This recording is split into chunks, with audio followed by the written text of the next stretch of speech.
यांच्याशी परवा रात्री जवळजवळ 2.5 तास चर्चा झाली. 11 ते 2 वाजेपर्यंत आणि बारीक सारीक विषयांवर चर्चा झाली. माझं काय म्हणणं आहे लोकांच्या बाबतीतलं ते त्यांच्यासमोर मांडलं गेलं. मतदारसंघातील एकंदरीत भावना काय आहेत लोकांच्या त्याही मांडल्या गेल्या. परंतु जसं हे लोकांमधून तो निर्णय मी घेतला होता तसंच आता उद्या 11 वाजता पुरंदरेश्वर या सासवड येथील निवासस्थानी संपूर्ण बारामती लोकसभा मतदारसंघातील कार्यकर्ते प्रमुख कार्यकर्ते यांची बैठक 11 ते साधारणतः 1 वाजेपर्यंत 1-1.5 तास चालेल. सगळ्यांचं म्हणणं ऐकून घेतलं जाईल. काय चर्चा झाली ती देखील मुख्यमंत्री महोदयांनी विशेषतः काय काय केलं, देवेंद्र फडणवीस साहेबांनी काय केलं, दादांचं त्याच्यातलं काय म्हणणं होतं, या सगळ्या गोष्टी सर्व कार्यकर्त्यांना सांगून चर्चा करून जी चर्चा तिथे झाली ती त्यांना सांगून त्यांना विश्वासात घेऊन नक्की काय करायचं ते तिथे ठरवलं जाईल. उद्या 1 ते 1:30च्या दरम्यान प्रेस सासवडला होईल.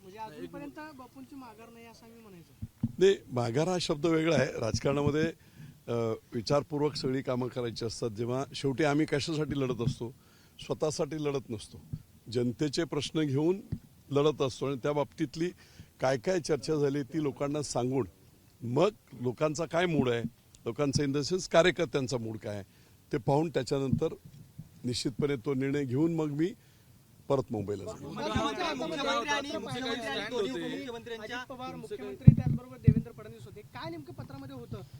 नाही, मी त्या आता उद्याच्या मीटिंगमध्ये उद्याची चर्चा झाल्यानंतर आता सर्व नको, काय झाली चर्चा वगैरे ते सगळं ब्रीफ मी उद्या 1:30 वाजताच्या प्रेसमध्ये कार्यकर्त्यांची मीटिंग झाल्यानंतर त्यांचा कानोसा घेतल्यानंतर मग जाईल. विरोधातला तुमचा जो स्टँड होता तो सेम राहील की नाही राहील हा महत्त्वाचा मुद्दा आहे. असं आहे की राजकारणात कायमचं कोणीच कोणाचं दुश्मन नसतो आणि दोस्त नसतो, परंतु लार्जर इंटरेस्ट लोकहित कशामध्ये आहे त्याचा नीट विचार करून जे मला आता मुख्यमंत्री महोदयांनी समजावलं महायुतीच्या बाबतीतली ती सर्व चर्चा जशीच्या तशी मी कार्यकर्त्यांच्या समोर मांडणार आणि मग सगळ्यांचा कानोसा घेऊन काय त्यांचं मत आहे पॉझिटिव्ह निगेटिव्ह जे असेल ते त्यातले प्रमुख कार्यकर्त्यांनी जर मला तशी गरज वाटलीच तर मुख्यमंत्री महोदयांबरोबर काही प्रमुख कार्यकर्त्यांची उद्या परवा गाठभेट करून ते सांगितलं जाईल.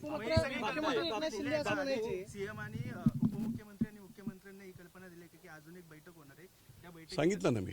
हो, मी सांगितलं. उद्या असं आहे की शेवटी जनतेचा आवाज बघून मी हे केलं होतं, कार्यकर्त्यांची मानसिकता बघून.